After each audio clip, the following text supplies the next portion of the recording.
Hi பா, எல்லாம் எப்படி இருக்கீங்க? இன்றைக்கி நம்ம செரின் வீட்டு சாப்பாடில் எண்ணெய் கத்திரிக்காய் குழம்பும் அப்புறம் வாழைக்காய் பொரியலும் பண்ண போகிறோம். ரொம்ப சூப்பராகவும், அதுவும் எண்ணெய் கத்திரிக்காய் குழம்பு வந்து பார்த்திங்கன்னா ரொம்ப சிம்பிளான முறையில் இன்றைக்கி நம்ம செய்ய போகிறோம். அதுக்கு வந்து நான் குட்டியாக பார்த்திங்கன்னா இந்த சைஸில் ரொம்ப குட்டியாக இருக்கக்கூடிய கத்திரிக்காய் எடுத்து வச்சுருக்கேன். நல்ல பிஞ்சு கத்திரிக்காயாக. ஏன்னா நம்ம கத்திரிக்காய் வந்து முழுசாக தான் போட்டு குழம்பு பண்ண போகிறோம். அதனால் நான் குட்டி கத்திரிக்காயாக எடுத்திருக்கேன். நீங்கள் வந்து ரொம்ப பெரிய கத்திரிக்காயை எடுக்காமல் ஓரளவுக்கு மீடியம் சைஸில் இருக்கும் பார்த்திங்களா, அந்த மாதிரி கத்திரிக்காய் கூட நீங்கள் எடுத்துக்கலாம். அது வந்து உங்கள் விருப்பம். நான் வந்து கடைக்கு போய் பார்த்தப்போ இந்த குட்டியாக கத்திரிக்காய் அழகழகாக இருந்துச்சு. அதனால் வாங்கிட்டு வந்துட்டேன். ரொம்ப சூப்பராக இருக்குது அப்படின்னு சொல்லிட்டு பார்க்குறதுக்கே பார்த்தீங்களா எவ்வளோ அழகாக குட்டியாக இருக்குன்னு. அதனால் இதை வச்சு தான் இன்றைக்கி நம்ம குழம்பு பண்ண போகிறோம். ரொம்ப சூப்பரான சிம்பிளான முறையில் நம்ம பண்ண போகிறோம். அப்புறம் வாழைக்காய் வந்து பொரியல் பண்ண போகிறோம். நம்ம எப்போயுமே சொல்கிறது தான், காரக்குழம்பு இந்த மாதிரியெல்லாம் பண்ணோம்னா நம்ம பொரியலாக பண்ணிக்கிட்டோம்னா நல்லாயிருக்கும் இல்லையா? அதனால் வாழைக்காய் பொரியல் இன்றைக்கி நம்ம பண்ண போகிறோம். எப்பவும் போல் நான் அரிசியெல்லாம் ஊற வச்சுருக்கேன். அரிசி வந்து குக்கரில் வைக்கிறது இல்லை வடித்து எடுக்கிறது எல்லாமே உங்கள் விருப்பம். நம்ம வீட்டில் நான் முன்னாடியே சொல்லியிருக்கேன், குக்கரில் வச்சு சாப்பிட்டா தான் பசங்க எல்லாம் சாப்பிட்றாங்க. வடிக்கிற சாதம் வந்து நான் மட்டும்தான் சாப்பிட முடியும். அதனால் யாரும் சாப்பிட்றதில்ல, வீணாக போகுது அப்படின்றதுக்காக தான் நாங்கள் வந்து குக்கரில் வச்சுக்கிறோம். இப்போ எல்லாம் ரெடியாக இருக்குது. வெங்காயம், தக்காளி எல்லாம் ரெடியாக எடுத்து வச்சுருக்கேன். ஃபஸ்ட்டு நம்ம வந்து குழம்பு தாளித்து விட்றலாம். சரியா? குழம்பு பண்ணுறதுக்கு முன்னாடி பார்த்திங்கன்னா நம்ம கத்திரிக்காயை வந்து நல்லா கட் பண்ணி எடுத்துக்கலாம். கத்திரிக்காயை கட் பண்ணுறோம்னா முழுசாக கட் பண்ணிடக்கூடாது. இந்த ஒரு 4 பக்கம் ஒரு கீரல் மட்டும் போட்டு வச்சுக்கலாம். இந்த கத்திரிக்காயில் லைட்டாக இந்த மேலே இருக்குது பார்த்திங்களா, அந்த காம்பில் அந்த மேலே இருக்கிறது மட்டும் கட் பண்ணி எடுத்துகிட்டு முழுசாகவே வச்சுக்கோங்க. வச்சுட்டு இந்த பின்னாடி பக்கமாக இப்படி கீரல் போட்டுக்கோங்க. இந்த மாதிரி காய் வந்து சொத்தையாக இருக்கா இல்லையான்னு சொல்லிவிட்டு உங்களுக்கு இதுலேயே தெரிஞ்சிடும். இந்த மாதிரி கீரல் போட்டு தண்ணியில் போட்டு வச்சுக்கோங்க. இது போல் எடுத்துட்டு இந்த மாதிரி பண்ணிக்கோங்க. எல்லா காயும் இதே போல் கட் பண்ணி எடுத்துக்கலாம். கட் பண்ணி தண்ணியில் போட்டு வச்சுக்கோங்க, இல்லைன்னா கருத்து போயிடும். நான் வந்து 1/4 கிலோ கத்திரிக்காய் எடுத்திருக்கேன். ஸ்டவ் ஆன் பண்ணிவிட்டு ஒரு கடாய் வச்சுட்டு எண்ணெய் ஊற்றிடலாம். இந்த மாதிரி பாத்திரத்தில் தனியாக ஊற்றி வச்சுருக்கேன் அப்படின்னா வடை பொரிச்சது இல்லைன்னா அப்பளம் பொரிச்சு இந்த மாதிரி ஏதாவது பொரிக்கிறதுக்கு எடுத்துருப்போம் இல்லையா, அந்த எண்ணெயை இது போல் தனியாக ஊற்றி வச்சுட்டு அப்புறமா குழம்புக்கு நான் யூஸ் பண்ணிப்பேன். நிறைய பேர் கேட்டிருந்தீங்க இந்த மாதிரி நம்ம வடை பொரிக்கிறது இதெல்லாம் என்ன பண்ணுவீங்கன்னு. அது இந்த மாதிரி சமையலுக்கெல்லாம் யூஸ் பண்ணிக்கலாம். அதே போல் சில்லியும் மீனும் பொரிக்கிறேன் பார்த்திங்களா, அந்த எண்ணெயெல்லாம் திரும்ப யூஸ் பண்ணக்கூடாது. அதை எடுத்து ஊற்றிடுங்க. ஏன்னா அது வந்து ஒரு மாதிரி ஸ்மெல் அடிச்சிடும் இல்லையா, அதனால் அதை யூஸ் பண்ணாதீங்க முடிஞ்ச வரைக்கும். இப்போ எண்ணெய் வந்து காஞ்சிருச்சு. நம்ம கட் பண்ணி வச்சுருக்கோம் இல்லையா கத்திரிக்காய், அதை போட்டு வறுத்து எடுத்துக்கலாம். இதில் கத்திரிக்காயை போட்டு பொரிச்சு எடுத்துக்கலாம். இதில் கொஞ்சம் உப்பு சேர்த்துக்கலாம். இப்போ கத்திரிக்காயில் வந்து நல்ல உப்பு பிடிக்கும், அதனால் கொஞ்சம் உப்பு சேர்த்துக்கோங்க. உப்பு சேர்த்துட்டு இதை வறுத்து எடுத்துக்கலாம்.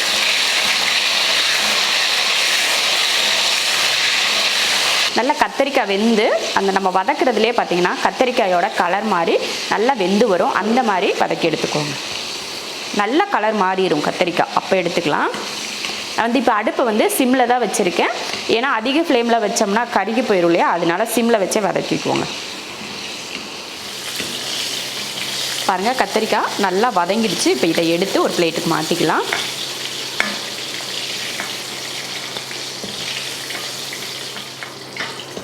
இந்த அளவுக்கு வதங்கிக்கிட்டால் போதும். ரொம்பையும் கருகவும் விட வேணாம். ரொம்ப வெந்துருச்சுனாலும் நம்ம குழம்பு போட்டு வேக வைப்போம் இல்லையா, அப்போ வந்து ரொம்ப காய் வந்து குழஞ்சு போயிடும், முழுசாக இருக்காது. அதுக்கு 3/4 பக்குவத்துக்கு நீங்கள் வதக்கி எடுத்துக்கிட்டிங்கன்னா போதும். இப்போ அதே எண்ணெயில் என்ன பண்ண போகிறோம், நம்ம மசாலுக்கு வறுத்து எடுக்க போகிறோம். நம்ம மசாலா வறுக்கிறதுக்கு எண்ணெய் கொஞ்சம் அதிகமாக இருக்கிறதுனால நான் எடுத்து வச்சிடுறேன். இல்லை உங்களுக்கு இந்த எண்ணெய் ஓகேனா நீங்கள் இதிலே கூட வறுத்துக்கலாம்.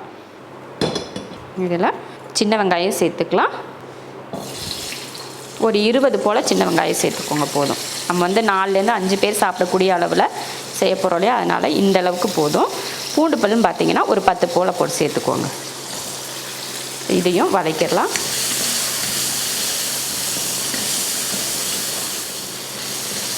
பாருங்கள் வெங்காயமும் வெள்ளை பூண்டும் இந்த அளவுக்கு வதங்கினதுக்கப்புறம் தக்காளி சேர்த்துக்கலாம். ஒரு 2 தக்காளி சேர்த்துக்கிறேன் மீடியம் சைஸில்.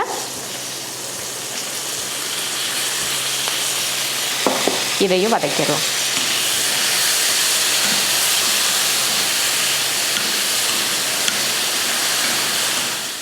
நல்லா வதங்கிருச்சு. இப்போ இதில் மிளகாத்தூள் சேர்த்துக்கலாம். 1.5 ஸ்பூன் மிளகாத்தூள் சேர்த்துருக்கேன். உங்கள் காரத்தை பொறுத்து நீங்கள் மிளகாத்தூள் சேர்த்துக்கலாம். அடுத்து மல்லித்தூள் சேர்த்துடலாம். 1 2 3 4 ஸ்பூன் மல்லித்தூள் சேர்த்துருக்கேன். மல்லித்தூள் சேர்த்ததுக்கப்புறம் இதையும் கொஞ்சம் வதக்கிடலாம். ஒரு 2 நிமிஷத்துக்கு இந்த மாதிரி அந்த எண்ணெயிலே வதக்கி விட்டுக்கோங்க. அடுப்பு சிம்மில் வச்சுக்கோங்க. சிம்மில் வச்சுக்கிட்டிங்கன்னா தான் காரம் அடிக்காது. அவ்வளோதான், குழம்புக்கு தேவையான மசாலா எல்லாமே வறுத்தாச்சு. இப்போ அடுப்பை ஆஃப் பண்ணி விட்டுறலாம். ஆஃப் பண்ணிவிட்டு நல்லா ஆற வச்சுட்டு நம்ம அரைச்சி எடுத்துகிட்டு அதுக்கப்புறமா நம்ம குழம்பு தாளித்து விட்டுறலாம். இப்போ தண்ணி ஊற்றிடலாம். 2 3 தேவையான உப்பு.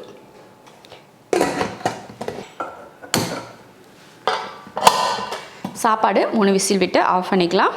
அப்புறமா வந்து ஒரு டவுட் கேட்டிருந்தாங்க. நம்ம சாதம் பண்ணுறப்ப பார்த்திங்கன்னா 3 விசில் விட்டு ஆஃப் பண்ணுறோம் அப்படின்னு சொல்லியிருந்தாங்க. அவங்க வந்து ஒரு சிலர் வீட்டில் வந்து ஒரே விசிலில் சாதம் வந்து வெந்துடுது அப்படின்றாங்க. உங்கள் வீட்டில் உங்கள் குக்கர் எப்படி பழக்கப்பட்டிருக்கோ அதே போல் நீங்கள் விசில் விட்டு எடுத்துக்கலாம். நான் 3 விசில் விடுறேன் அப்படின்றதுக்காக நீங்களும் 3 விசில் தான் விடணும் அப்படின்றது கட்டாயம் கிடையாது. அதே போல் பார்த்திங்கன்னா அந்த பிரியாணிக்கு நான் சொல்கிறேன் பார்த்திங்களா, அந்த ப்ராசஸில் வேணால் நான் சொல்கிற மாதிரி நீங்கள் பண்ணிக்கோங்க. மற்ற சும்மா சாதாரணமாக சாப்பாடு வைக்கிறது, வெரைட்டி ரைஸ் பண்ணுறது, இதெல்லாம் நீங்கள் உங்கள் வீட்டில் உங்கள் குக்கருக்கு என்ன பழக்கம் இருக்கோ, ஒரு விசிலோ 2 விசிலோ அதன்படி நீங்கள் வச்சுக்கோங்க. இப்போ நம்ம வீட்டு குக்கரில் வந்து 3 விசில் விட்டால் தான் சரியாக அந்த சாப்பாடு நல்லா வெந்து அடியிலலாம் தண்ணி இல்லாமல் இருக்கும். அதனால தான் நான் 3 விசில் விடுறேன். மசாலா வந்து நல்லா ஆறிடுச்சு. இப்போ இதில் தண்ணியெல்லாம் ஊற்றி அரைக்க வேணாம். ஏன்னா தக்காளி வெங்காயத்துலேயே தண்ணி இருக்கும். அதனால் தண்ணியெல்லாம் ஊற்றி அரைக்க வேணாம். மூடி போட்டு அரைச்சி எடுத்துக்கலாம். மசாலா அரைச்சாச்சு. சாதம் ரெடி ஆயிடுச்சு. குழம்பு தாளித்து விட்டுறலாம். இப்போ எண்ணெய் ஊற்றிக்கலாம்.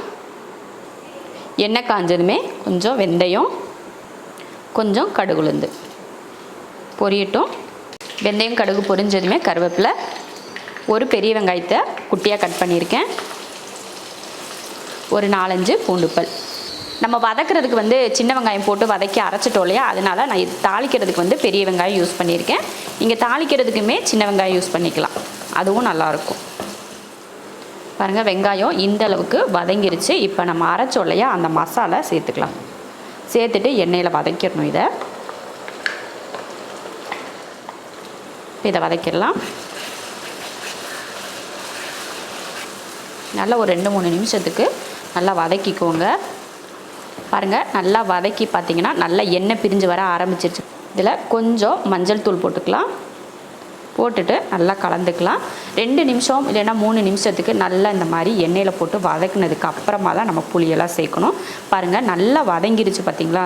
இப்போ நம்ம புளி தண்ணி சேர்த்துக்கலாம். ஒரு பெரிய நெல்லிக்காய் அளவுக்கு புளி எடுத்து கரைச்சிருக்கேன். அதை தான் இப்போ ஊற்றுறேன். ஏன்னா இந்த மாதிரி எண்ணெய் கத்திரிக்காய் குழம்பு வந்து நல்லா புளிப்பாக இருந்தால் நல்லாயிருக்கும். அதனால தான் கொஞ்சம் பெரிய நெல்லிக்காய் சைஸ்லேயே புளி எடுத்துக்கோங்க. உப்பு தேவையான அளவுக்கு சேர்த்துக்கலாம். எண்ணெயில் வதக்கி எடுத்தோம் இல்லையா, அந்த கத்திரிக்காயை இது கூட சேர்த்துடலாம். கத்திரிக்காயும் போட்டாச்சு.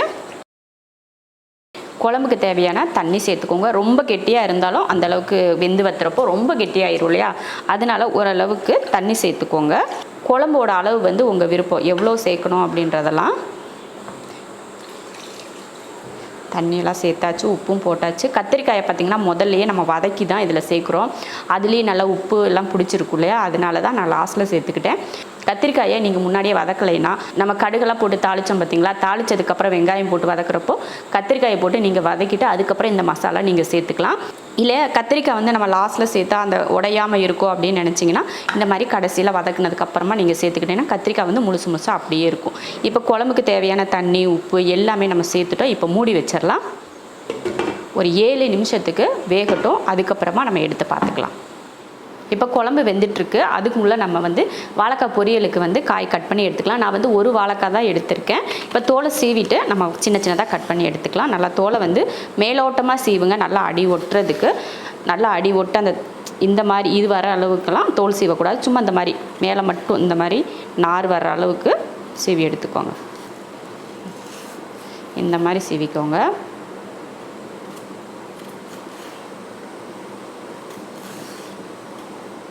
இப்போ வந்து வாழைக்காயை கட் பண்ணிக்கலாம். வாழைக்காயை கட் பண்ணி அப்படியே வச்சிங்கன்னா கருத்து போயிடும். அதனால் இந்த மாதிரி தண்ணியில் கொஞ்சமாக தயிர் ஊற்றிருக்கேன். ஒரு 2-3 ஸ்பூன் அளவுக்கு தயிர் ஊற்றி இந்த மாதிரி கலந்துக்கோங்க. இதில் நீங்கள் கட் பண்ணி போட்டிங்கன்னா வாழைக்காய் வந்து கருத்து போகாமல் இருக்கும். நீங்கள் வெறும் தண்ணியில் கட் பண்ணி போட்டிங்கன்னா வாழைக்காய் வந்து ஒரு மாதிரி கலர் மாதிரி கருத்து போயிடும் இல்லையா, அதனால் இந்த மாதிரி தயிர் கொஞ்சம் ஊற்றி தண்ணியில் போட்டுக்கோங்க.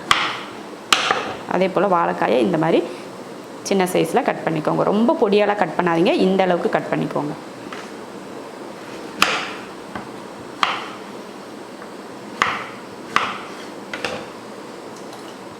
வாழைக்காய் பொரியல் பண்ணுறதுக்கு வாழைக்காயும் கட் பண்ணியாச்சு, வெங்காயம் பச்சை மிளகாய் எல்லாம் ரெடியாக இருக்குது. இப்போ குழம்பு வேக வச்சு பார்த்திங்கன்னா 7 நிமிஷத்துக்கு மேலேயே ஆயிடுச்சு. இப்போ எடுத்து பார்க்கலாம். அடுப்பு வந்து சிம்மில் வச்சுருக்கேன், அதனால் பார்த்திங்கன்னா நல்லா எண்ணெய் பிரிஞ்சு வர ஆரம்பிச்சிருச்சு பாருங்கள்.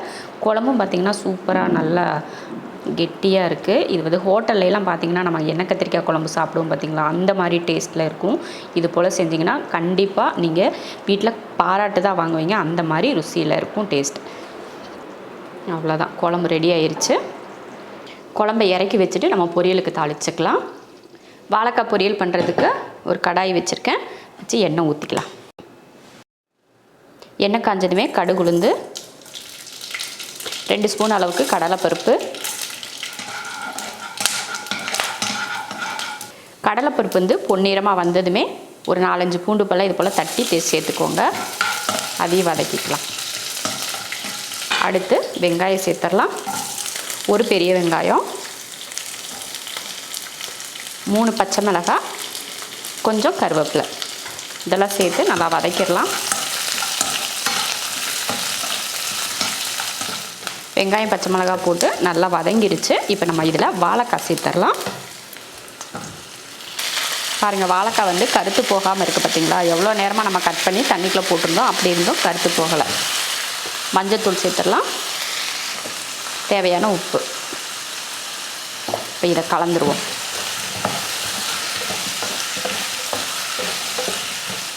உப்பு மஞ்சத்தூளெல்லாம் போட்டு கலந்ததுக்கப்புறமா கொஞ்சமாக தண்ணி, 1/4 டம்ளர் அளவுக்கு தண்ணி சேர்த்துக்கோங்க.